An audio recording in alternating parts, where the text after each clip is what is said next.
Continuing our reading of Major Robert Crisp's masterpiece, Brazen Chariots, the finest narrative of tank warfare to come out of World War II, according to the Los Angeles Times. 7th day. By 6 o'clock, the honeys were dispersed outside the New Zealand perimeter. We were rested, and we had permission to brew up.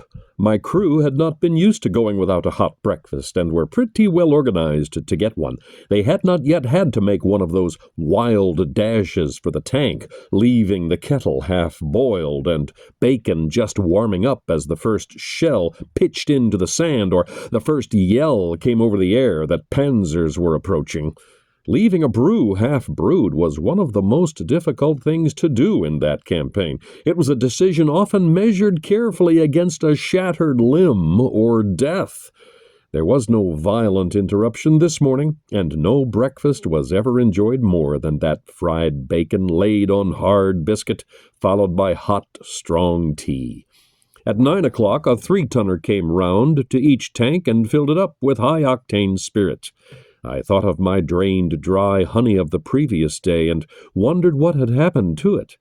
The first orders came over the air. We were to rejoin headquarters, 4th Armored Brigade, by marching 6 miles on a bearing of 117 degrees and a further 6 miles on a bearing of 158 degrees.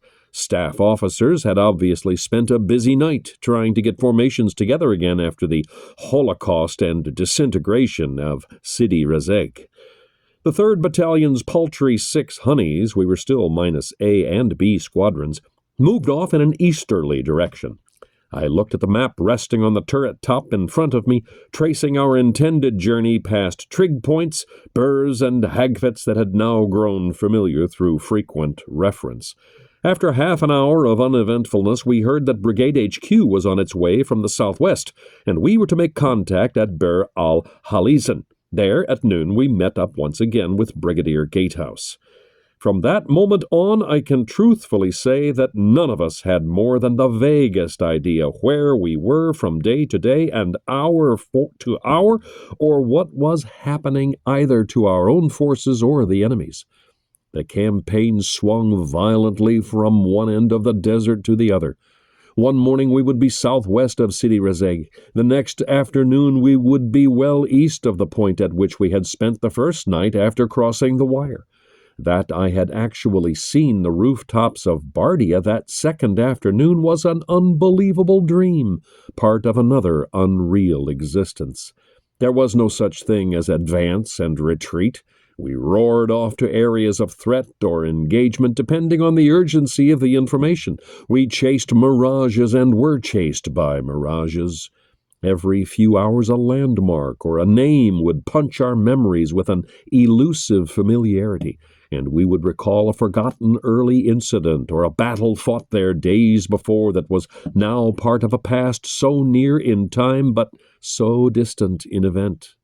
We went without sleep, without food, without washing or change of clothes, without conversation beyond the clipped talk of wireless procedure and orders.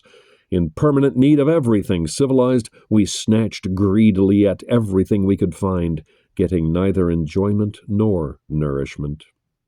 The daily formula was nearly always the same.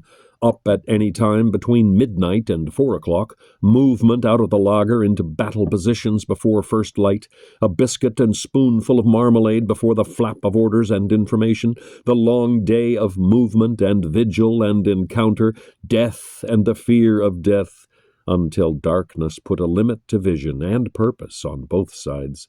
The drawing in of far-flung formations, the final endurance of the black, close-linked march to the laager area, the maintenance and replenishment and order groups that lasted till midnight, the beginning of another 24 hours.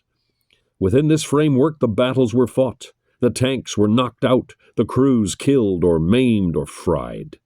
At the end of each day, the brief relief of the last light pause, when the desert grew quiet and cold, and the moon rose on the sand and scrub, making black shadows of the escarpments and moving black shadows of the funereal columns of smoke.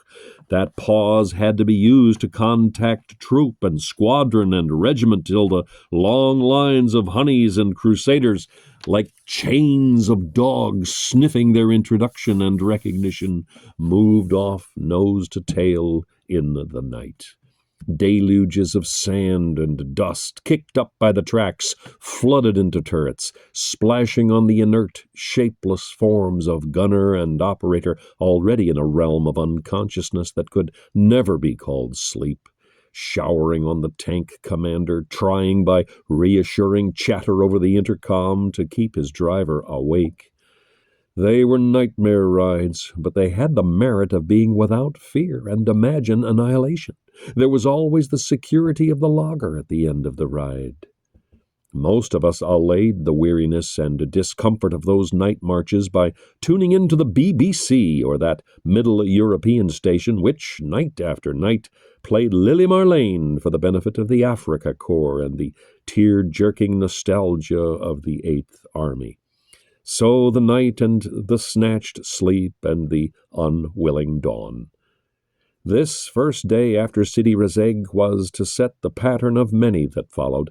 The remnants of 4th Armored Brigade dribbled in from all corners of the desert until it became re-established as a fighting unit, if only at half strength.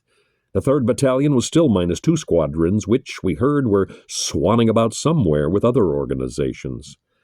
There was an early conference of senior officers, but not even at brigade headquarters could any authentic picture be created of what was happening in the battle. There seemed to be a general impression in the upper strata that Rommel and his armored divisions had been roughly handled throughout the campaign, and that all his moves were tactical withdrawals. Whether this was a deliberately created impression, I do not know. We certainly found it difficult to believe, but we clung hopefully to the idea that it was right. It was far more likely to have been the result of misleading reports of the amount of damage and casualties inflicted on the enemy. Gatehouse, who could not have been ignorant of the true situation, was always supremely confident simply because it was not in his nature to feel any other way. He was completely sure of himself and his ability to control any situation his forces found themselves in. It was only down at our level, in the turrets and the slit trenches, that we had our doubts. We were seldom under the impression that we had given the Germans a hell of a hiding in any of the organized encounters. Usually we just hoped that in some other locality, in some other part of the battle, he was having a worse time than he was getting from us. Thank God he very often was. Our CO came back from that conference without the gen we were all hoping for, and we were sent scurrying out in a protective screen around Brigade HQ. An attack was expected from the north, where apparently large enemy forces were deploying. Over the skyline, about 8 miles away, lay the landing ground of Sidi Rezegh. Already, as far as I was concerned, it was just a fantastic memory. There was just no room for it in the overcrowded present and future. The day wore on in uneventful watchfulness while we lay immobile. We had to struggle continually to keep awake. In mid-afternoon, we were jerked into full awareness by an order to assist 5th Tanks in an attack on a large enemy column of MET, which was moving southeast about 4 miles from us. With my troop in the lead, we traveled about 5 miles in the direction indicated, but I was unable to report any visible sign of the enemy. We came to a rather straggling halt, wondering where the hell to go from there, when we got an urgent summons back to brigade, who were again expecting an attack from the northwest. We made quick time back over our earlier track marks to find the headquarters, tanks, and vehicles lying somnolent in the sun, and the horizons empty of any moving threat. Another 10 minutes and we were heading back east again, spurred on by that now familiar-sounding phrase, a large column of enemy MET heading southeast. This time it was real enough. A long, dense line of vehicles stretched solidly across the desert, moving slowly from north to south. It looked like the Exodus. From a suitable turret down position with only my head and shoulders and binoculars above the skyline, I scanned the column about 2,000 yards ahead. Everything was clear in detail. The dark, square shapes of the infantry lorries with heads peering curiously out of the open back, the hundreds of supply vehicles, the great gaunt skeletons of a number of 88mm guns on tow, and not a tank nor an armored car in sight. I switched the glasses back to the 88s. Their crews were mounted idly on various parts of the gun and framework and on the towing unit. They were moving slowly along with the broad mainstream of vehicles, placed as they were in the middle of the column. They clearly had no role other than movement. It would take them a good 5 minutes to get those great guns into action, and in half that time we could be running over them. Switching the mic to the battalion frequency, I told the CO of the prize that lay waiting. It was clear from the orders that followed his acknowledgment that other eyes than mine were watching and other voices reporting.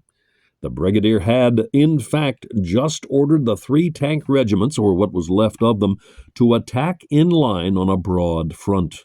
Down the whole length of the Germans' column, left flank, the Honeys were marshalling, and at the signal to go, we tore across the intervening desert in a manner that would have brought great joy to the Earl of Cadogan. Harry Magrath's Honey was alongside me, with my troop tanks on either side, and as we plunged forward I made an encircling pincher movement with both arms to indicate to them that we should run right through the vehicles and then turn back and try to enclose them. It was an exhilarating charge. The dense mass of vehicles before us broke in panic and scattered all over the desert. Soon all our machine guns were chattering away with vicious gossip. A great 88mm was lumbering along, its driver and crew looking over their shoulders with terrified faces. This type of gun had come to be our particular enemy, but I did not want to slow down to deal with it, as I was intent on the original maneuver. As I sailed past the 88mm, I emptied the chamber of my revolver at it, and then ducked into the turret as I saw the tanks on the opposite side of it traversing their guns to engage it. The whole enemy column was now in full flight along its whole length. Vehicles were careering across the desert regardless of boulders and ditches, and the tanks were no longer gaining on them. I ordered my troop to turn about and shoot up everything that came past. We had a fine time for about 10 minutes, and then, as the landscape gradually drained itself of fleeting transport, we swanned about, picking off stragglers, shooting up abandoned lorries, and chivvying the scores of dismounted Jerrys who were roaming about with hands in the air. 2 abandoned 88s attracted most attention. We were staggered at the size of the things. No wonder they could blow our tanks to pieces at 3,000 yards. Harry Magrath came on the air suddenly to tell me that he could see a Jerry tank. We pulled up alongside each other and had a good look at it, chatting confidentially about it through the sets. "That's a Mark IV, Harry. Shall we have a crack at it?" "I'm game." "Right. Then this is what we'll do. I'll swan about in front of it and keep it busy. You nip around the back and shoot it up when you get close enough. It's the only chance of knocking it out." "Okay," said Harry, and we moved off in opposite directions. The Mark IV was moving slowly in solitary magnificence along the forward slope of a rise just south of us. It was about 1,000 yards away and was wandering along as though it did not know where to go or what to do, a trifle forlorn but full of menace. I ran diagonally towards it without attempting concealment, but fast enough to make the chances of being hit very remote. Straight in front of the Panzer, at a distance of about 400 yards, were a number of scrub-covered sand dunes. When I reached there, I planned to duck about, shoot off a few shots, and generally create an alarming diversion. The German tank commander could not fail to notice me, and soon I saw the Mark IV come to a halt and the turret swing round towards my Honey. Over my right shoulder I could see Harry, making a wide encircling movement, changing direction to come up on the German from behind. I saw one puff of smoke come from the muzzle, swinging round with me, but I was not aware of any shot falling. Then we were in the sand dunes, and the turret of the Mark IV was pointed straight ahead. I kept on popping up in a hull-down position and letting off a quick shot with my cannon. Each time I could see Harry creeping up on the Panzer. Finally, I just sat and watched, hardly daring to breathe as I saw the honey coming right in as though it were going to ram that panzer in the tail. A shell pitched in the sand just in front of me, and when the smoke cleared and I put my head out again, Harry's tank had pulled up not 20 yards behind the Mark IV. In the same second I saw the flash from its 37mm muzzle, and almost immediately the German's turret flew open, and a hand waved a white cloth out of the top. Then the figure of the tank commander emerged, fluttering his handkerchief, followed by the rest of the crew. I reached for the mic. "You got the bastard! Well done, Harry! You frightened me to death!" "Thanks, Bob," he said quietly. "I'll send these blokes back to BHQ and then have a look inside. There may be some of those chocolate rations." Nearly all German tanks carried a very tasty, nourishing chocolate in their emergency rations. It was our favorite loot. We were all very pleased with ourselves, elated after the depression of the previous 2 days. The colonel got on the air to congratulate Harry and then told us to start rallying on his tanks. The honeys of the whole brigade were scattered all over the area, and clearly it was going to be a devil of a job getting everybody together again before dark. The sun had already set, and in the last light, little groups of tanks could be seen weaving back from the western horizon, being guided in through their wireless sets by the battalion navigator.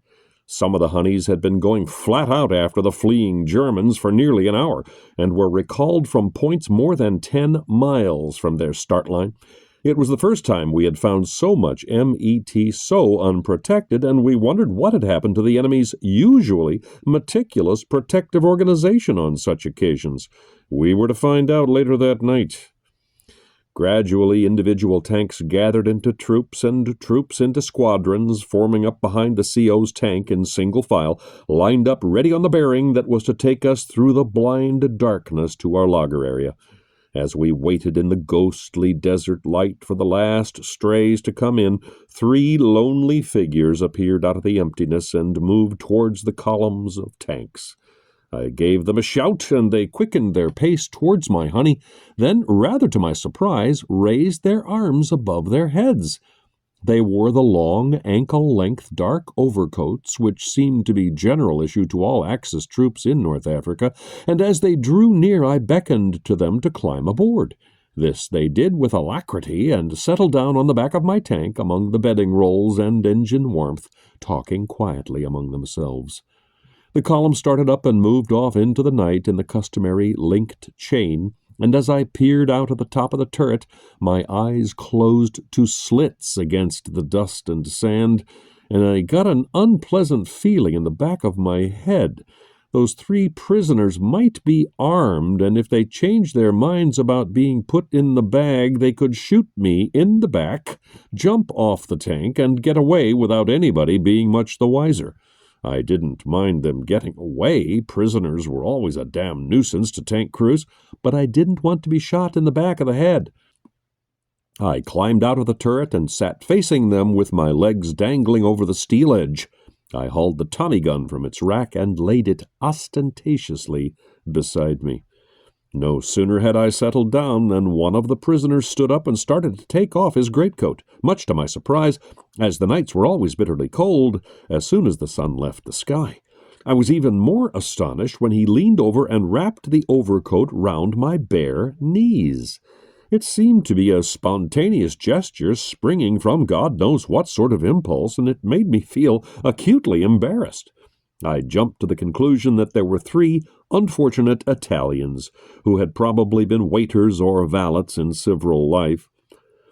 I jumped to the conclusion that here were 3 unfortunate Italians who had probably been waiters or valets in civil life. We knew there were thousands of Italian troops in Libya, and we longed for a crack at their armored division, but somehow we never seemed to be fighting anything but Germans and panzers. I knew no Italian, but summoned up a non, non, and a couple of grazie or grazias, and tried to push the coat back at him, feeling suddenly sorry for that pathetic trio and the fear and the loneliness that had brought them to me. The man protested with his hands and indicated vehemently the long trousers he was wearing and my flimsy khaki shorts. My own hands spoke back at him in refusal. Then I pointed to each of them and said loudly above the engine noise, "Italy? Italy? Italy?" I could see the look of dismay and disgust that came over their faces. "Nein! Nein!" they said together, emphatically. "Afrika Korps! Deutsch! Deutsch!" I made no further protest when the man wrapped me up again. Hell's bells, I thought, the master race. The march back to the lager went on interminably, and half a moon came up to fill the desert with a strange, unblinking light. The dust poured over us, and the long line of tanks expanded and contracted like a concertina on an ill-lit stage. All around us the invisible skyline burst into spasmodic sprays of pyrotechnics as the enemy fired clusters of white very-lights into the air, signaling recognition or seeking temporary visibility. The lights seemed to be everywhere, north, south, east, west, and all the intermediate points. The desert was full of enemy.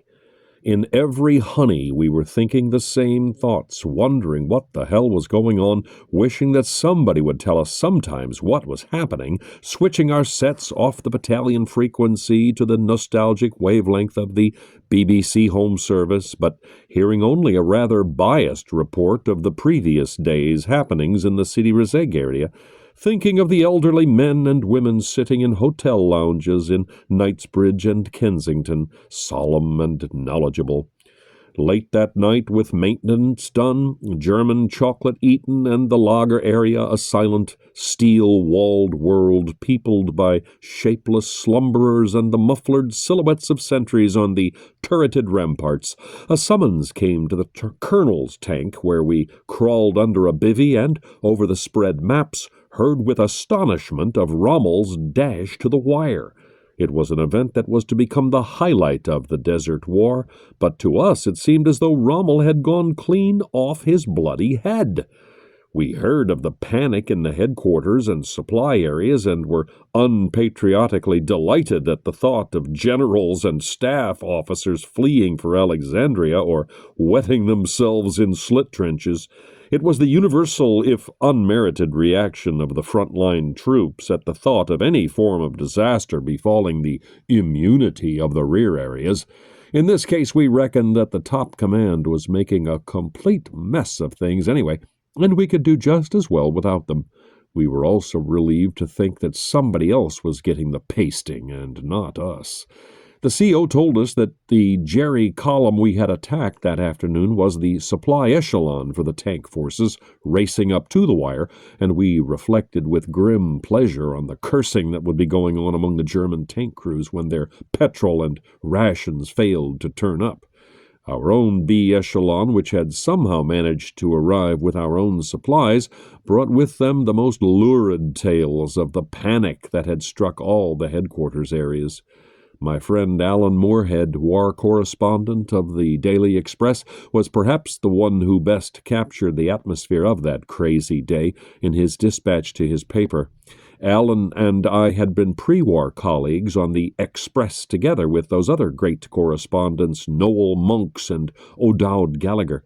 It was Alan, in fact, who had sent back a few days previously a story that Bob Crisp has had both his legs shot off in a tank battle. It was some other Crisp.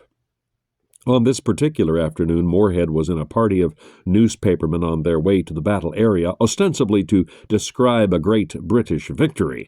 They were suddenly caught up in a mad and incomprehensible rush of vehicles, all streaming in the opposite direction.